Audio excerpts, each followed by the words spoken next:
నమస్తే, welcome to YRTV. నేను అంజిత్.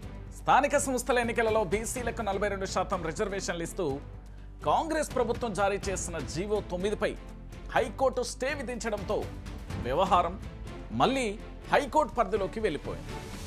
ఇక కాంగ్రెస్ ప్రభుత్వం ఏం చేస్తుంది?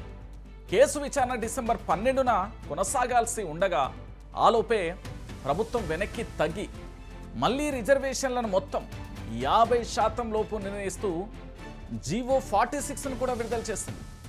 దీంతో కాంగ్రెస్ తీరుపై ఇటు బీసీ సంఘాలు, దాంతోపాటు రాజకీయ విశ్లేషకులందరూ కూడా తీవ్ర ఆగ్రహం వ్యక్తం చేస్తున్నారు. అసలు కాంగ్రెస్ ప్రభుత్వం చేస్తున్నది కరెక్టేనా? ఈ విధంగా అయితే ఎలా అంటూ కూడా ఆలోచనలో పడ్డ పరిస్థితి కనబడింది. కోర్టు తీర్పు ముందే కుదింపు జరిగిన విషయానికి సంబంధించి హైకోర్టు జీవో 9ని రద్దు చేయకుండా కేవలం తాత్కాలికంగా మాత్రమే నిలిపివేసింది. అయితే ఇటు వాదనలు పూర్తిగా మొదలు కాకుండానే ప్రభుత్వం యూటర్న్ కూడా తీసుకోవడం కాస్త చర్చనీయాంశంగా మారిపోయింది. ఇక కోర్టు తీర్పు వచ్చే వరకు కూడా వేచి ఎందుకు చూడలేదన్న ప్రశ్నలు కూడా రాష్ట్ర వ్యాప్తంగా తలెత్తుతున్నాయి. ఇన్ని ప్రశ్నల మధ్య ప్రభుత్వం ఎలాంటి నిర్ణయాలు తీసుకుంటుంది అనేది కూడా ఆసక్తికరంగా మారిపోయింది. ఇటు అసెంబ్లీ బిల్లులు, ఆర్డినెన్స్లు, ఆ తర్వాత స్టే, బీసీ రిజర్వేషన్లపై అసెంబ్లీలో బిల్లు ఆమోదం పొందినప్పటికీ అవి గవర్నర్ సమ్మతి పొందకముందే ప్రభుత్వం ఆర్డినెన్స్లను తీసుకువచ్చింది. ఇది చాలా చర్చనీయాంశంగా మారిపోయింది. తదనంతరం ఏం చేసింది? జీవో 9తో రిజర్వేషన్ 42% పెంచింది. అయితే ఇటు సామాజిక కార్యకర్తలు, పలువురు నేతలు, ఆ కుల సంఘాలు దీనిని హైకోర్టులో సవాలు చేయడంతో స్టే విధించబడింది. ఇక మరోవైపు ఏం జరుగుతున్నది మీ అందరికీ తెలిసిన విషయమే.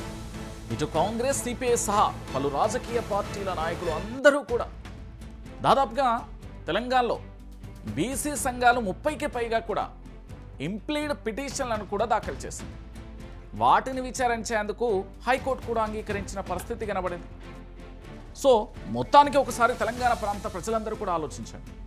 ఎందుకంటే ఇంత జరుగుతూ ఉంటే కూడా దేశానికి సంబంధించిన కాంగ్రెస్ పార్టీ జాతీయ అధ్యక్షుడుగా ఆ పార్టీ కానీ, అటు రాహుల్ గాంధీ కానీ మౌనం, ఇటు బీసీ రిజర్వేషన్ల కుదింపు విషయం వెలుగులోకి వచ్చి నెల రోజులు అవుతున్నా కూడా ఇటు లోక్సభ విపక్ష నేతగా ఉన్న రాహుల్ గాంధీ ఒక్క మాట అయినా ఎక్కడైనా మాట్లాడకపోవడం, మాట్లాడలే, కనీసం మాట్లాడకపోవడం బీసీ వర్గాలు కూడా తీవ్రమైన విమర్శలు చేస్తున్నాయి.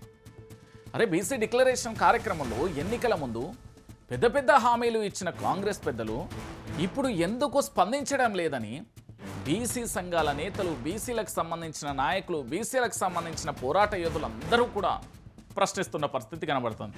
అంటే బీసీలతో హామీలు, అమల్లో హడావిడి, ఇప్పుడు మౌనం, ఇది కాంగ్రెస్ అసలు రూపం అంటూ కూడా బీసీ సంఘాల నేతలు కానీ, బీసీ సంఘాల నాయకులు కానీ మండిపడుతున్న పరిస్థితి కనబడుతుంది. మరి ఇప్పటికైనా కనీసం ఎక్కడైనా ప్రభుత్వం స్పందిస్తుందా? లేదు. నాడేమో పెద్ద ఆర్భాటం చేశారు, నేడేమో నిశ్శబ్దం అయిపోయిన పరిస్థితి. జీవో 9 పైన స్టే వచ్చినప్పటి నుండి ఇటు మంత్రులు కానీ, పార్టీ కీలక నేతలు కానీ సుప్రీంకోర్టు వరకు వెళ్ళి గొడవ చేశారు. కానీ ఇప్పుడు మాత్రం జీవో 46తో రిజర్వేషన్లను తగ్గినప్పుడు ఆ నేతలలో ఎవరూ మాట్లాడకపోవడం ఒక్కసారి బీసీలలో చాలా అనుమానాలు వస్తున్నాయా లేదా బీసీ సంఘాలు ఆలోచించుకోరు. ఇటు బీసీల ఆగ్రహ జ్వాలలకు ప్రభుత్వం బలైపోతుంది. ఎందుకంటే ఇటు బీసీ రిజర్వేషన్ల విషయంలో కోర్టు పైన నెపమేయడానిక, లేకపోతే పాలక వర్గాలకు సంబంధించిన పదవి కాలం ముగిసినప్పటి నుంచే ఇటు తెలంగాణ హైకోర్టు కానీ, లేదా ప్రభుత్వం కూడా చాలా సందర్భాలలో మీరు అందరూ కూడా చూసే ఉంటారు, ఇది యావత్తు తెలంగాణ సమాజానికి కూడా తెలిసిన విషయమే. ప్రభుత్వం ఎన్నోసార్లు ఎన్నికలు నిర్వహించాల్సిందిగా కోర్టు ఆదేశించింది. అయినప్పటికీ కోర్టు ఎక్కడైనా అడిగేసిందా? ఒక్క అడుగైనా ముందుకు పడిందా? ఇటు గడువు పూర్తయిపోయింది, చర్యలు తీసుకోకుండానే చివరి ముహూర్తంలో, అంటే మన భాషలో చెప్పాలంటే జీవో 46 తీసుకొచ్చినప్పటి నుంచి హైకోర్టు పైనే నెపం నెట్టేందుకు ప్రయత్నిస్తుందని చాలామంది రాజకీయ ప్రత్యర్థులు కానీ, బీసీ సంఘాలు కానీ, బీసీ సంఘాల నాయకులు కానీ చాలామంది ఈ బీసీ సమాజం కోసం పోరాడుతున్న ప్రతి ఒక్కరూ కూడా విమర్శన అస్త్రాలు చేస్తున్నారా లేదా? ఇది ప్రజాపాలన కాదు, ఇది దోపిడీ పాలన అంటూ అటు శ్రీనివాస్ గౌడ్ చాలా స్పష్టంగా చెప్పిండు. రాజకీయంగా రిజర్వేషన్ ఉండాలని చెప్పి, 33% రిజర్వేషన్ ఉండాలని చెప్పి చట్టసభలలో తీర్మానం చేసి పంపించడం జరిగింది. మార్కెట్ యార్డ్లలో రిజర్వేషన్ ఇవ్వడం జరిగింది. మరి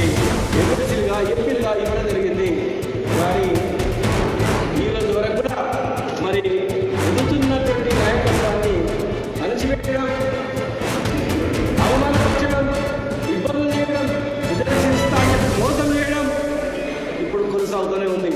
ఇటు రేవంత్ రెడ్డి మోసాన్ని నిరసిస్తూ హైదరాబాద్కు సంబంధించిన గన్ పార్క్ల బీసీ విద్యార్థుల సంఘంలో ఆధ్వర్యంలో పూర్తి స్థాయిలో ఆందోళన చేపట్టిలా లేదా? ఈ నిరసన కార్యక్రమంలో చాలామంది కూడా పాల్గొన్నారు కదా. దాంట్లో ప్రముఖంగా బీఆర్ఎస్ పార్టీ నుంచి మాజీ మంత్రి శ్రీనివాస్ గౌడ్తో పాటు పలువురు బీసీ సంఘాల నేతలు కూడా పాల్గొన్నారు కదా. అంటే వీళ్ళందరూ ఆడ పాల్గొని బీసీ సంఘాలకు సంబంధించిన ఉద్యమాన్ని ఉధృతం చేస్తూ వాళ్ళు ఆ సందర్భంలో ఏం మాట్లాడారు? కాంగ్రెస్ ప్రభుత్వం బీసీలను రాజకీయంగా మోసం చేసిందని శ్రీనివాస్ గౌడ్ చెప్పిన మాట మనందరికీ తెలిసిన విషయం కదా. అది మళ్ళీ తీవ్ర స్థాయిలో మండిపడ్డాడు ఆయన. నార్మల్గా ఆషామాషిగా ఏం ముచ్చట చెప్పలే, తీవ్ర స్థాయిలో ఆగ్రహాలు వ్యక్తం చేసిండు. ఎందుకంటే బీసీ రిజర్వేషన్ల అమలు చేయకుండా ఎన్నికల నోటిఫికేషన్ విడుదల చేయడాన్ని పూర్తి స్థాయిలో నిర్మూలించాలని కూడా డిమాండ్ చేసిండు. అంటే బీసీలకు ఎట్టి పరిస్థితులలో గత ప్రభుత్వం ఇచ్చిన రిజర్వేషన్ను ఇవ్వకపోగా ఇంకా దాన్ని తగ్గించే అంశం ఉంది. జనాభాను తగ్గించిండు. స్థానిక ఎన్నికలలో బీసీలంతా కాంగ్రెస్ను ఖతం చేయాలి. బీసీ సంఘాల నేతలు కానీ, నిరసనకారులు కానీ, బీసీ సంఘాలకు సంబంధించిన ఐక్యవేదిక కానీ అందరూ కూడా పిలుపునిచ్చారు. మొత్తంగా మనందరం ఆలోచిద్దాం ఈ ఎపిసోడ్ మీద. బీసీ రిజర్వేషన్ల మీద కాంగ్రెస్ ప్రభుత్వం తీసుకున్న నిర్ణయాలు, reverse attack, high court stay, GO 46 ఇలా అన్ని ప్రక్రియలు కూడా బీసీ వర్గాలు, వివిధ రాజకీయ పార్టీల నేతలు కూడా విమర్శలు చేస్తున్నారు.